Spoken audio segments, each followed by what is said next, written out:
नमस्कार मित्रांनो. त्या दिवशी ना जरा जास्तच डोकं भडभडलं होतं माझं. म्युझिक थेरपीचं महत्त्व माहिती असल्यामुळे म्युझिक थेरपी घ्यायला बसले होते. छान बेडरूममध्ये गेले, पंखा मोठा चालू केला, त्याच्या खाली चक्क मांडी ठोकून बसले, कानामध्ये कॉर्ड्स घातले आणि माझ्या आवडीचं गाणं ऐकायला सुरुवात केली. गाणं सुरुवात झाली होती जस्ट तेवढ्यात मांडीवरती थाप वाजली. म्हणून मी जरा चिडूनच डोळे उघडले. म्हटलं काय आहे? बघते तर समोर माझी कामवाली होती. तर मला म्हणाली, ताई जरा उठा ना, मला लादी पुसायची. म्हणून मी तिला म्हटलं, अगं बाई जा ना, बाकीच्या रूम घे ना तोपर्यंत पुसून, जरा थांब, जरा मला वेळ दे थोडा. तर त्याच्यावरती तिची दादागिरी सुरू झाली. ताई बाकीच्या रूम कधीच झाल्या पुसून, आता उठा, ही एकच रूम राहिली, मला बी उशीर होतोय, उठा. शेवटी तिच्या दादागिरीला घाबरून मी उठले आणि किचनमध्ये म्हटलं चला गाणी माझ्या आवडीचे ऐकत स्वयंपाक करूया, म्हणजे तरी जरा डोकं शांत होईल माझं. म्हणून किचनमध्ये गेले.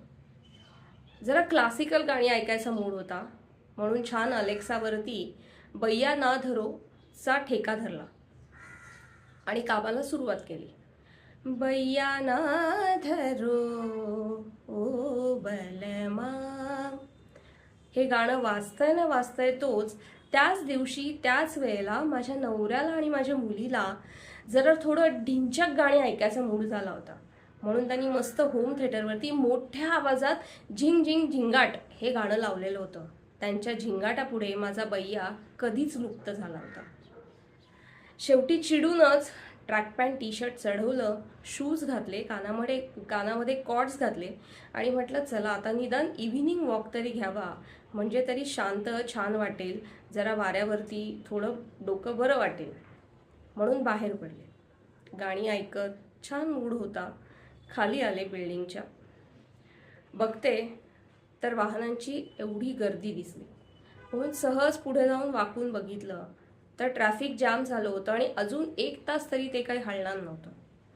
त्या वाहनांचा पॅपू एवढा आवाज होता की माझ्या कानामध्ये जे गाणं चालू होतं ते कुठलं आहे हे मलाच कळत नव्हतं. शेवटी चिडूनच म्हटलं जाऊ दे, मरू दे तिकडे ते इव्हिनिंग वॉक, आणि शेवटी बिल्डिंगमध्ये प्रवेश घेतला. माझा पाऊल मी बिल्डिंगमध्ये टाकणार एवढ्यात लाईट गेले. लिफ्ट बंद झाली. त्याच्यामुळे मजल दरमजल करत शेवटी मी घरी पोचले. घरी पोचल्यानंतर ॲक्च्युली डोकं जाम फिरलेलं होतं.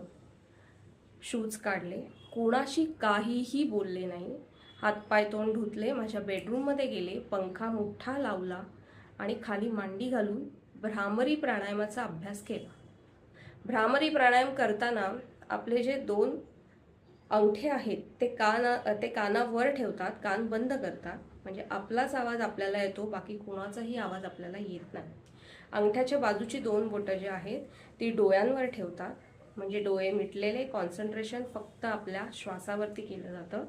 आणि करंगई आणि त्याच्या बाजूचं बोट अनामिका हे आपल्या तोंडावर ठेवलं जातं, जेणेकरून फक्त तोंडाने श्वास घ्यायचा नाही, यासाठी तोंड बंद राहण्यासाठी ती बोटं ठेवलेली असतात. एक दीर्घ श्वास घेतात आणि पोटातून आवाज करत, हमिंग करत श्वास सोडला जातो. दाखवते.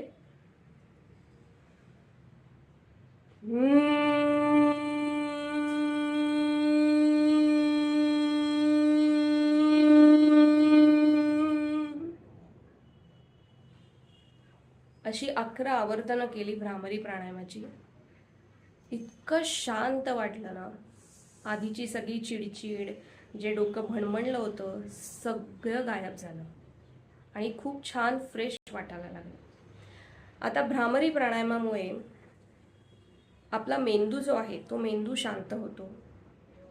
त्यानंतर मेंदूमध्ये जी काही सेंटर्स आहेत, कारण आपण जेव्हा हमिंग करत श्वास सोडतो तेव्हा इथे आपल्या व्हायब्रेशन्स क्रिएट होतात. त्या व्हायब्रेशन्समुळे आपल्या मेंदूमध्ये जी काही सेंटर्स आहेत त्यांचं सुद्धा एक प्रकारे पॉलिशिंग होतं.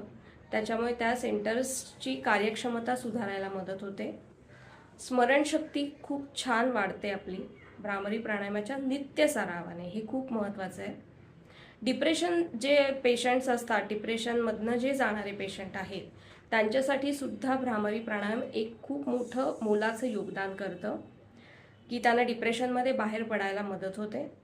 असे खूप सारे फायदे आहेत भ्रामरी प्राणायामाचे.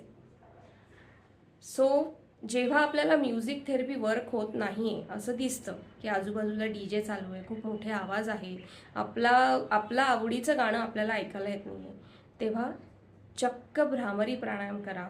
खूप छान वाटतं आणि आपलं मन, डोकं सगळं शांत छान वाटतं. नक्की करून बघा आणि मला कमेंटमध्ये नक्की सांगा. लाईक, शेअर, फॉलो नक्की करा.